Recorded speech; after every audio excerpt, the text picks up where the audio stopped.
मुंबई के 3 युवकों का ISIS में शामिल होने का ATS का शक, शुरू की जांच। मुस्लिम विधायकों की ईद को ड्राई डे घोषित करने की मांग को लेकर पसोपेश में महाराष्ट्र सरकार। 25 दिसंबर को क्रिसमस के दिन पड़ रही है ईद। राजस्व मंत्री एकनाथ खड़से के मुताबिक ईद पर शराब पर पाबंदी लगाने की मांग पहली बार आई है। सरकार 1-2 दिन में लेगी फैसला। सियासी करियर के चरम पर शरद पवार के प्रधानमंत्री ना बन पाने पर देवेंद्र फडणवीस ने जताया अफसोस। 75 साल का होने पर विधानसभा में पवार को दी शुभकामनाएं।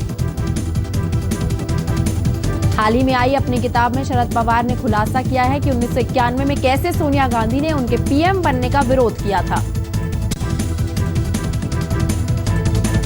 भिवंडी के रिजॉर्ट में स्कूल की तरफ से पिकनिक मनाने के लिए 12 साल के बच्चे के झूले से गिरने से पैर के हुए 2 टुकड़े। पुलिस ने स्कूल प्रशासन और रिजॉर्ट के खिलाफ दर्ज किया मामला। शनि सिंगणापुर में सुरक्षा कर्मियों ने मूर्ति के करीब जाने की कोशिश कर रही 4 महिलाओं को रोका। पुणे के भूमाता रणरागिनी संगठन की सदस्य हैं ये चारों।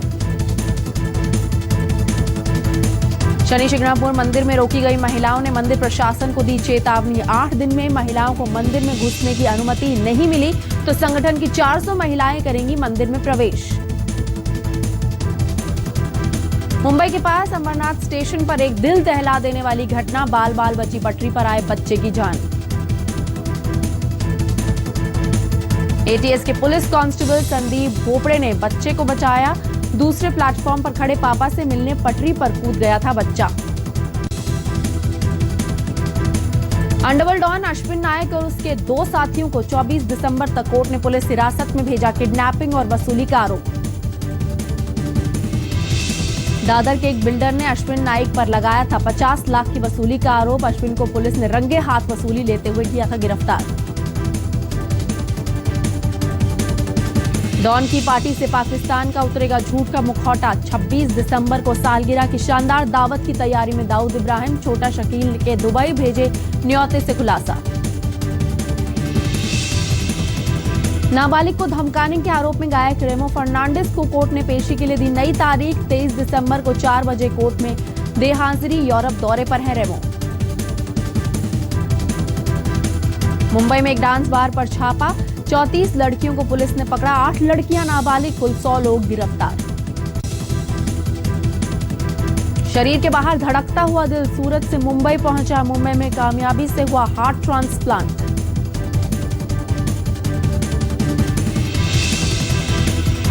बाजार में लौटी रौनक। 217 अंक चढ़कर 25,735 पर बंद हुआ सेंसेक्स। निफ्टी भी 72 अंक चढ़ा। सोने में भी आई चमक। 70 रुपए चढ़कर 25,600 रुपए हुआ प्रति 10 ग्राम सोने का भाव। ऐश्वर्या राय की फिल्म सरबजीत के प्रोड्यूसर पर फिल्म की शूटिंग के लिए महाराष्ट्र के पालघर में एक 1300 साल पुराने किले को नुकसान पहुंचाने का आरोप। असहिष्णुता पर शाहरुख और आमिर के बयानों का फरहान अख्तर ने किया समर्थन। बोले सबको अपनी बात कहने का हक। हरियाणा के टूरिज्म एम्बेसडर बनेंगे धर्मेंद्र और हेमा मालिनी। करीना कपूर और अर्जुन कपूर की फिल्म अगले साल अप्रैल में होगी रिलीज। फिल्म के डायरेक्टर हैं बाल्की। मरीन ड्राइव को पूरे हुए 100 साल। मरीन ड्राइव सिटीजन एसोसिएशन कर रहा है सेलिब्रेशन। नमस्कार, मैं हूं वीना नवीन। आप देख रहे हैं मुंबई मेट्रो। फटाफट खबरों के बाद अब खबरें विस्तार से। महाराष्ट्र ATS को शक है कि मुंबई के 3 युवा ISIS में शामिल हो गए हैं। तीनों युवा मालवानी इलाके के रहने वाले हैं और आपस में इनकी अच्छी दोस्ती थी। तीनों को परिवार वालों ने उनके अचानक गायब होने के बाद पुलिस में गुमशुदगी की रिपोर्ट दर्ज करवा दी थी, लेकिन उनसे संपर्क नहीं हो पाया। 23 साल का अयाज सुल्तान 30 अक्टूबर को ये कहकर घर से निकला था कि वो कुवैत की एक कंपनी से जॉब ऑफर के सिलसिले में पुणे जा रहा है। 26 साल का मोहसिन शेख 16 दिसंबर को ये कहकर अपने घर से निकला था कि वो एक दोस्त की शादी में जा रहा है। और 25 साल का वाजिद शेख भी 16 दिसंबर से घर नहीं लौटा है। वो भी ये कहकर निकला था कि आधार कार्ड में वो अपना नाम ठीक करवाने के लिए जा रहा है। ये तीनों ही युवा मुंबई के एक ही इलाके मालवानी के रहने वाले हैं और आपस में बहुत अच्छे दोस्त हैं। इन तीनों के एकाएक इस तरह गायब हो जाने से एटीएस को शक हो रहा है कि कहीं ये तीनों आईएसआईएस में शामिल होने तो नहीं गए। अयाज सुल्तान स्कूल ड्रॉप आउट है और मलाड में कॉल सेंटर में काम करता था। उसके परिवार में माँ, भाई और बहन है। परिवार के मुताबिक पिछले 1.5 महीने से उसके व्यवहार में बदलाव भी था। 30 अक्टूबर को वो कुवैत की एक कंपनी से जॉब ऑफर होने की बात कहकर पासपोर्ट और कपड़ों से भरे बैग के साथ निकला था। ये बोल के गया था कि मैं जाऊंगा कुवैत की तैयारी करो जाने के लिए। मैं पुणे जाकर इंटरव्यू देके वापस आ जाऊंगा कल तक के। अच्छा। उसके बाद में जो गया तो सबसे ना फोन लगा, न कोई कांटेक्ट में नहीं आया। उसके बाद कांटेक्ट में नहीं है कि इंडिया में भी है या कुवैत में भी नहीं है, कहाँ है कुछ नहीं मालूम। खाली वो बस बाहर ही ज्यादा रहता था और न्यूज जो दिखाते थे वही देखता था। वो नहीं पता कि मोबाइल में वो करता क्या था। अब कौन चेक करे। क्या एटीएस ने आपसे आके इस बारे में बात की है? हाँ, बात हो गई। दूसरा युवक वाजिद शेख ग्रेजुएट है। वाजिद की 10 महीने पहले ही शादी हुई थी और वो बड़े भाई के साथ बिजनेस में हाथ बटाता था। तो जहाँ कहीं भी वापस आ जाए, अम्मी अब्बा की तबीयत बहुत खराब है, तेरे बिना नहीं जी सकते उन लोग। कुरान पढ़ के मतलब बताता था कि ये ऐसा मतलब है, ये जहन्नुम है, ये दोज़ख है, अल्लाह की राह में ये करना है, ये नहीं करना है, ये बातें बताता था उन लोग को। मोहसिन शेख पेशे से ऑटो ड्राइवर है। मोहसिन के घर वालों के मुताबिक वो और वाजिद एक ही साथ गए हैं। दोनों ही 16 दिसंबर को घर से निकले थे। अरे उसके बारे में क्या बोलो, मैंने चौकी में मिसिंग कंप्लेंट भी लिखाया कि मेरा बच्चा लापता है बोल करके। यही है, और क्या बोलूं। महाराष्ट्र एटीएस के अधिकारियों ने इन तीनों के घर से कई कागजात जब्त किए हैं और अपनी जांच शुरू कर दी है। हालांकि अभी तक एटीएस ने इनके आईएसआईएस में शामिल होने की पुष्टि नहीं की है। आज तक ब्यूरो। महाराष्ट्र के अंबरनाथ रेलवे स्टेशन पर लोकल का इंतजार कर रहे एटीएस के कांस्टेबल ने अपनी फुर्ती से एक बच्चे की जान बचा ली। बच्चा पटरी पार कर रहा था और पीछे लोकल आ रही थी।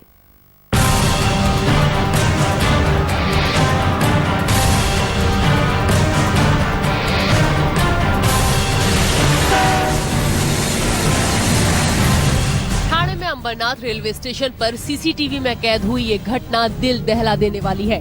अगर एक क्षण की भी देरी हो जाती तो इस बच्चे का बचना मुश्किल था। महाराष्ट्र एटीएस के कांस्टेबल संदीप भोबड़े की वजह से ये नन्ही जान सुरक्षित है। 5 साल का ये बच्चा अंबरनाथ रेलवे स्टेशन के प्लेटफॉर्म नंबर 3 पर खड़ा था। तभी इसकी नजर प्लेटफॉर्म नंबर 2 पर खड़े अपने पिता पर गई, जो टिकट खरीदने गए थे। बच्चा माँ का हाथ छुड़ाकर प्लेटफॉर्म से नीचे उतर गया और पिता के पास 3 नंबर प्लेटफॉर्म पर पहुँचने के लिए पटरी क्रॉस करने लगा। बच्चा पटरी पर ही था और पीछे से ट्रेन आ गई। इससे पहले कि कोई कुछ समझ पाता, वहाँ ट्रेन का इंतजार कर रहे संदीप भोपड़े ने बच्चे को पटरी से प्लेटफॉर्म पर खींच लिया। अलर्ट 24 होता है, उसको तो हमें करना ही है। वो तो सामने आके हमको करना ही है। और तो मुझे कुछ लगता नहीं कि मैंने ऐसे कुछ किया। वो तो इंसिडेंट मुझे करना ही था, होना ही था मेरे से वो। घटना के बाद बच्चे के माँ बाप कुछ बोल पाने की स्थिति में नहीं थे। संदीप की हिम्मत और फुर्ती ने नन्ही सी जान को समय रहते बचा लिया। ठाणे से विक्रांत चौहान के साथ आज तक ब्यूरो। आसमान से बातें करने वाली इमारतों के शहर मुंबई में एक से बढ़कर एक स्पॉट्स है, लेकिन जो बात मरीन ड्राइव की है वो और किसी की कहा। नरीमन पॉइंट से लेकर चौपाटी तक फैले क्वींस नेकलेस को 100 साल हो गए हैं, लेकिन उसकी खूबसूरती में कोई कमी नहीं आई। आइए देखते हैं ये खास report. This is the 8th wonders of the world. जब भी मेरे घर कोई भी आता है, मैं हमेशा मरीन ड्राइव उनको लेके आता हूँ दिखाने के। I think this is the most beautiful in probably whole India. दुनिया के 5 बेस्ट प्रीसिंक्ट्स या आप समझिए प्रोमेनाड गिनती जाए, उसमें मरीन ड्राइव का नाम आता है। जिससे पूछा उसने यही कहा, मरीन ड्राइव जैसी अद्भुत जगह पूरे मुंबई में नहीं। चौपाटी पर बना ये लैंप पोस्ट गवाह है उस दिन का जब मरीन ड्राइव की नींव रखी गई थी। 74 साल के मिस्टर महेश शॉ यूँ तो यूएस में रहते हैं, लेकिन बचपन मरीन ड्राइव पर गुजरा। 1945 में आजादी मिलने से पहले वो यहाँ आ बसे थे। मिस्टर शॉ की माने तो इतने सालों में मरीन ड्राइव के आसपास तो काफी कुछ बदल चुका है, लेकिन इसकी सुंदरता जस की तस है।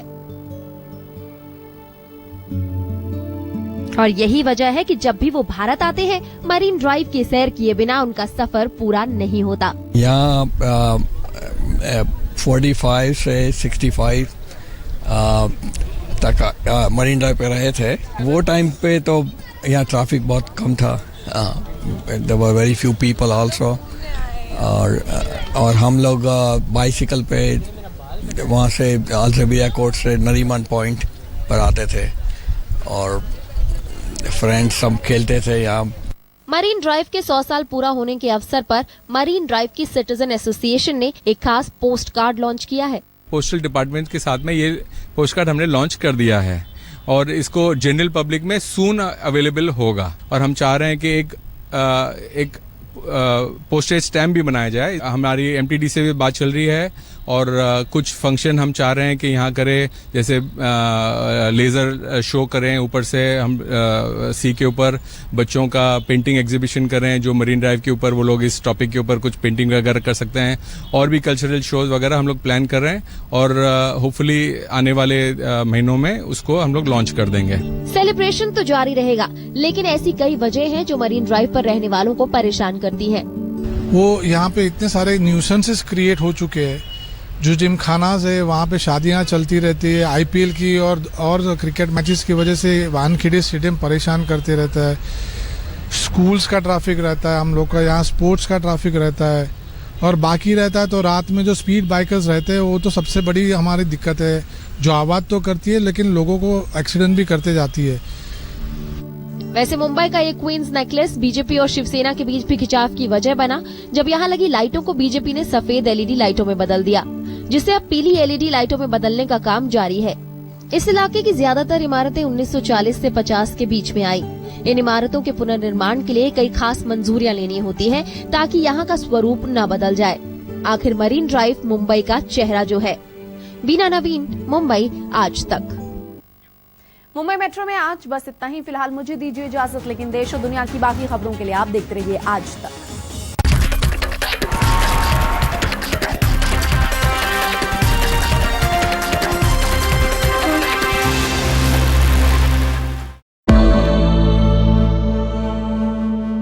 डीडीसीए मामले पर इस वक्त का अपडेट यह है कि वित्त मंत्री अरुण जेटली अदालत पहुंचे हैं। उन्होंने मानहानि का केस दर्ज किया है आम आदमी पार्टी के नेताओं के खिलाफ और अपना बयान दर्ज करवाने वो दिल्ली के पटियाला हाउस अदालत में पहुंचे।